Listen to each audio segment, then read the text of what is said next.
Assalamualaikum warahmatullahi wabarakatuh. Selamat datang kembali di channel Pemilu dan Pilkada. Sekarang tanggal 17 Agustus tahun 2023, bertepatan dengan hari ulang tahun kemerdekaan Republik Indonesia serta berbarengan dengan H-181, 181 hari menuju pemilu serentak tahun 2024.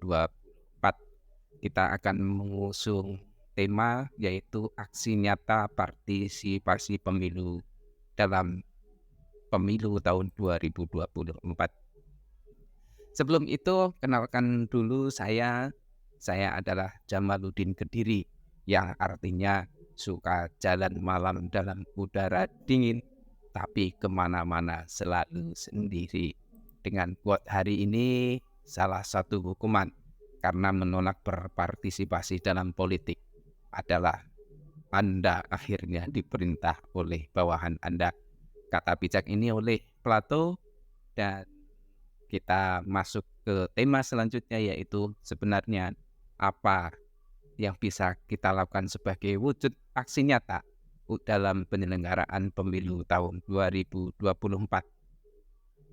Melanjutkan video kemarin, sebenarnya salah satu yang wujud nyata partisipasi kita dalam pemilu adalah memberikan suara kita dalam pemilu. Tapi ada juga dalam skup yang lebih luas, yaitu kita menjadi bagian dari penyelenggara pemilu. Kalau kita menjadi pemilih, maka kita tidak bisa mengontrol bagaimana prosedur demokrasi itu dijalankan.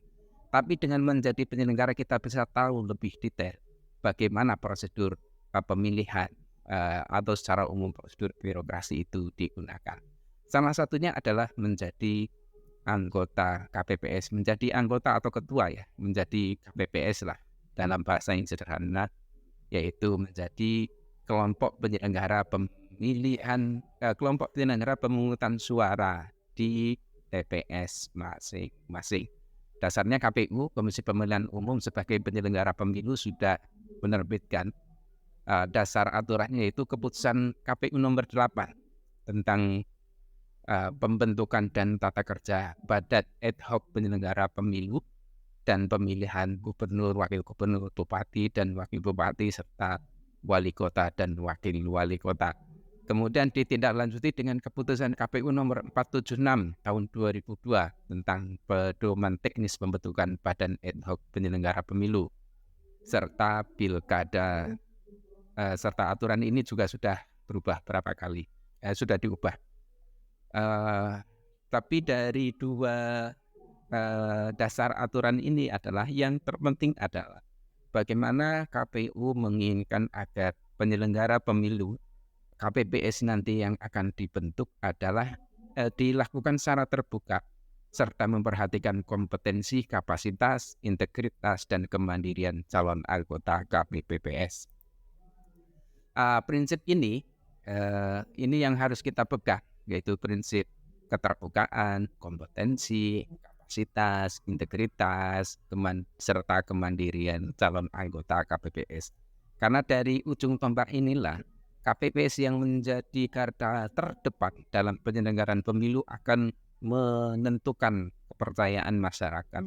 Kalau dari si KPPS sudah bagus, penyelenggaraannya bagus, maka ke atasnya juga akan lebih baik.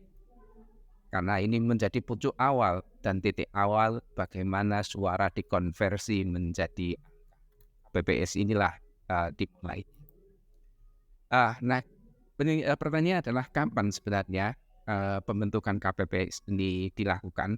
Secara umum, KPPS dibentuk oleh PPS. PPS adalah Panitia Pemungutan Suara, paling lambat 14 hari sebelum pelaksanaan pemungutan suara atau pemilihan, dan dibubarkan paling lambat 1 bulan. Nah, ini aturan secara umumnya, tapi kan tidak mungkin membentuk 14 hari sebelumnya, karena mereka juga harus tahu bagaimana prosedur pemilihan, prosedur pemungutan suara dilakukan, sehingga secara logisnya itu akan memakan waktu lebih. Artinya kurang dari 14 hari sudah dibentuk. Nah, KPU sudah membuat aturan teknisnya, yaitu direncanakan pembentukan KPPS dimulai pada 5 Januari 2024. Ini pengumumannya. Dimulai dari pengumuman seleksi, kemudian dilanjutkan dengan selanjutnya tanggal 9 Januari dan tahap-tahap selanjutnya. Tahap-tahap selanjutnya apa saja nanti kita akan bahas lebih lanjut. Tetap stay tune di channel Pemilu dan Pilkada dan pantau terus. Pastikan Anda memantau perkembangan video ini ya, agar Anda bisa berpartisipasi langsung. Siapa yang membentuk? Nah, yang membentuk adalah PPS. Yang membentuk KPPS adalah PPS. Ini bertindak atas nama KPU Kabupaten Kota. PPS sekali lagi adalah singkatan dari Panitia Pemungutan Suara.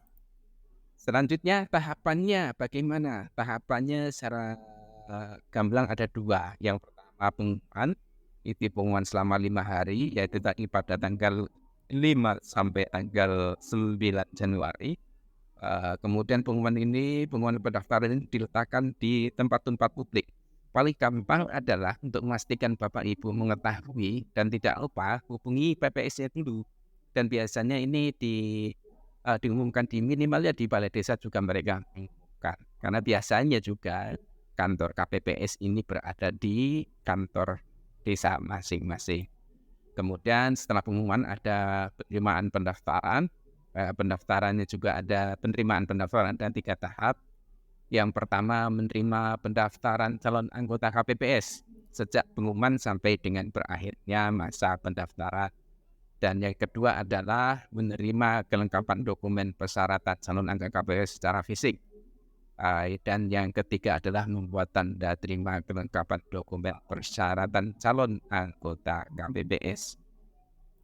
Selanjutnya adalah yang terpenting adalah calon anggota KPPS atau keterlibatan Bapak Ibu dalam penyelenggaraan pemilu menjadi KPPS, ketua atau anggota, itu mendorong kita semua sebagai bentuk partisipasi. Dan yang terpenting adalah mendukung tingkat partisipasi, karena anggap saja Bapak Ibu adalah anggota masyarakat di sekitar itu. KPPS itu terdiri dari 7 orang ditambah dengan nanti 2 orang dari Linmas. Seandainya Bapak Ibu mengajak serta 1 orang, itu mengajak 20 orang saja, itu sudah jumlahnya menjadi sudah sangat banyak, sehingga memastikan tingkat partisipasi masyarakat itu menjadi tinggi. Keterlibatan Bapak Ibu sebagai pemilih menentukan menggunakan hak pilih, kemudian keterlibatan Bapak Ibu sebagai penyelenggara pemilu di level garda depan maupun di yang level yang lebih tinggi juga akan meningkatkan partisipasi Bapak Ibu.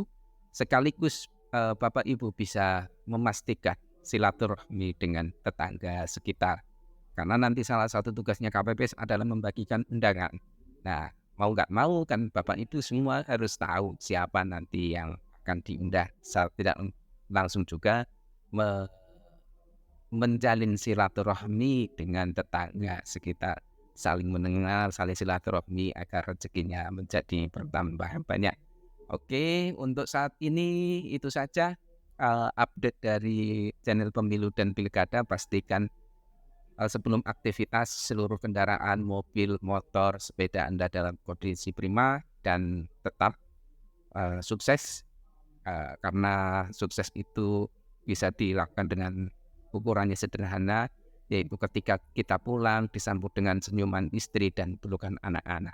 Setelah itu mereka minta diajari ngaji dan mengerjakan PR. Itu saja ukuran sukses yang bisa kita tetapkan sehingga bisa menikmati hidup itu sendiri. Oke, salam untuk dia. Dia itu siapa? Siapa saja. Semoga keselamatan dan kesehatan serta bertambahnya ilmu selalu mengiringi kita semua. Assalamualaikum warahmatullahi wabarakatuh.